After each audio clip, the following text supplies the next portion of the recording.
A prisão do Jair Bolsonaro é uma prisão legal? Já para você não cometer nenhum desses equívocos que muitos deputados cometem, é dizer, a prisão é ou não constitucional? Essa não é uma boa definição. Claro que a prisão é constitucional, ela está na lei, né? E a lei foi recepcionada pela Constituição da República, né? O Código Penal, que é o Decreto-Lei 3.689 de 41, né? Teve uma reforma em 84. Mas sim, é uma prisão constitucional. O que nós temos que saber é se é uma prisão legal ou ilegal. Bom, o que eu vou adiantar a vocês? É uma prisão legal. Aqui eu vou... basicamente ela está em dois dispositivos. 319 do Código de Processo Penal e 312. Eu fiz dessa forma de trás, de frente para trás, de uma forma de raciocinar logicamente. Explico. O artigo 319, ele vai falar sobre as medidas cautelares. Dentre elas, tem algumas aqui que o Bolsonaro que foi a ele imputado. Por exemplo, diz o artigo 319, são medidas cautelares diversas da prisão, portanto, não é a prisão preventiva ainda, comparecimento periódico no juízo, proibição de acesso à frequência a determinados lugares que tem ali, de alguma maneira, por circunstâncias relacionadas ao fato que deva o indiciado ou acusado permanecer distante, que é o caso do Bolsonaro, não poderia frequentar as manifestações ou aparecer em redes sociais, na dele e na de outra pessoa, né? Proibição de manter contato com determinadas pessoas que possa prejudicar ali a condução do processo, a investigação, se fosse o caso, como já passou, agora neste caso o processo, que é o caso, manter ali no seu entorno aquelas pessoas que estão cometendo crime, como cometeu crimes foram cometidos no domingo, que é pedido de fechamento do STF, a questão das urnas, ameaça a ministro do STF, etc. Tudo isso é crime. Nós podemos até tentar normalizar isso, mas isso é crime, tá? Bom, proibição de se ausentar à comarca, que é o caso que o Bolsonaro está usando uma tornozeleira eletrônica, e entre outras medidas cautelares. E já no artigo 312, vai falar o seguinte: a prisão preventiva poderá ser decretada como garantia de ordem pública. É o caso, quando o Bolsonaro vai numa manifestação e infla as pessoas, pode comprometer a ordem pública, sim. Claro, com aqueles chamamentos que ele faz para questões que são criminosas, como, por exemplo, a urna está fraudada, temos que ameaça juízes da Suprema Corte, ameaça fechamento de um poder da República, tudo isso é crime. Né? Por mais que você... mas a gente não tem liberdade de expressão para praticar crime, não. Né? Da ordem econômica, da conveniência da instrução criminal, que é o caso. Ele prejudica com isso a instrução criminal. Ou para assegurar a aplicação da lei penal, quando houver, no caso, a tornozeleira eletrônica. Se ele foge, dificulta a aplicação da lei. Quando houver prova da existência do crime e indício suficiente de autoria e de perigo gerado pelo estado de liberdade do imputado. Bom, aí vem o que me interessa aqui, o parágrafo 1º, que diz que a prisão preventiva também poderá ser decretada em caso de descumprimento de qualquer das obrigações impostas por força de outras medidas cautelares, que foi o caso. Ele apareceu numa videochamada no meio da manifestação, falando ali meia dúzia de palavras ali para os seus seguidores. Isso foi um descumprimento de uma ordem determinada, uma medida cautelar determinada por Alexandre de Moraes.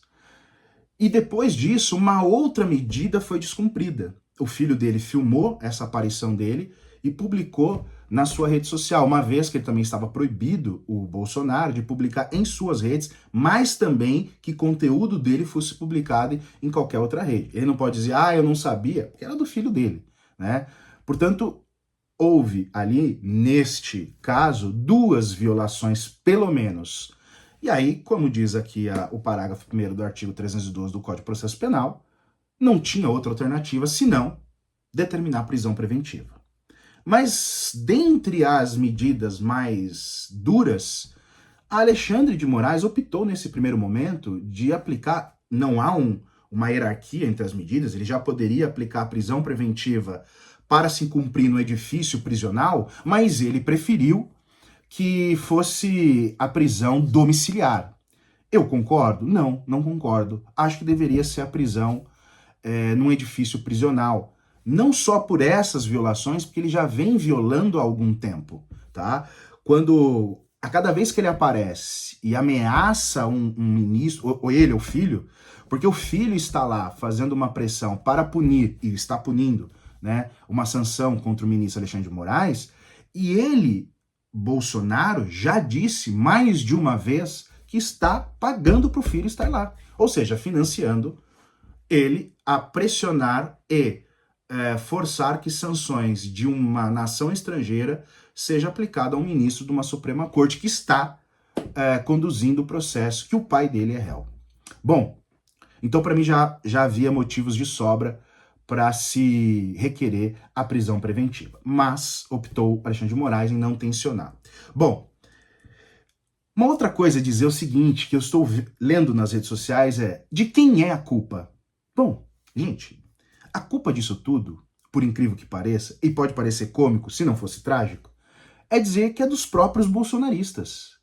Quando, por exemplo, Nicolas Ferreira sobe lá no caminhão de som e ameaça o ministro Alexandre de Moraes, ele pode até achar que está fazendo um grande movimento político em prol do bolsonarismo. Imagino que ele esteja pensando isso.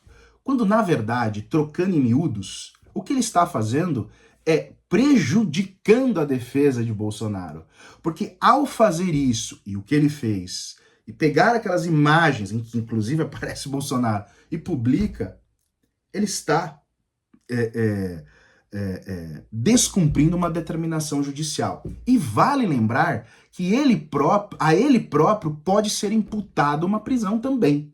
Porque ao fazer uma pressão, não é uma pressão democrática, é uma ameaça a um juiz de Suprema Corte por ele estar julgando ou conduzindo um processo em que está aquele líder que ele reconhece como seu, no caso de Bolsonaro, ele também viola uma dessas medidas cautelares, aliás, do caput aqui do artigo 312, e pode ser decretada a prisão dele também, né? Acredito que a Procuradoria-Geral da República fará uma representação para que isso seja apurado. Bom, dito isso, acho justa a prisão de Jair Bolsonaro? Justíssima. Alexandre de Moraes, a despeito da perseguição, e ele sim está sofrendo perseguição, inclusive de governo estrangeiro, está agindo como determina a legislação e como determina a Constituição Federal. E mais do que isso, ou dizer para além disso, bolsonaristas achavam que talvez pressionando desta maneira a Suprema Corte na pessoa do ministro Alexandre de Moraes, faria com que eles, os ministros, inclusive Alexandre de Moraes, se acovardasse perante este caso que se apresenta, que é o julgamento de Bolsonaro. Muito pelo contrário, e a resposta está aí. Não que ele fizesse isso por vingança, não, ele está cumprindo a lei. Ou seja, ele não ficou, Alexandre de Moraes, intimidado de aplicar a legislação. É isso aí, gente. Bom, vamos aguardar as cenas do próximo capítulo. Se ele não cumprir as medidas que já estão impostas, Bolsonaro continuar descumprindo, próximo passo é parar em um presídio. Muito obrigado e até a próxima.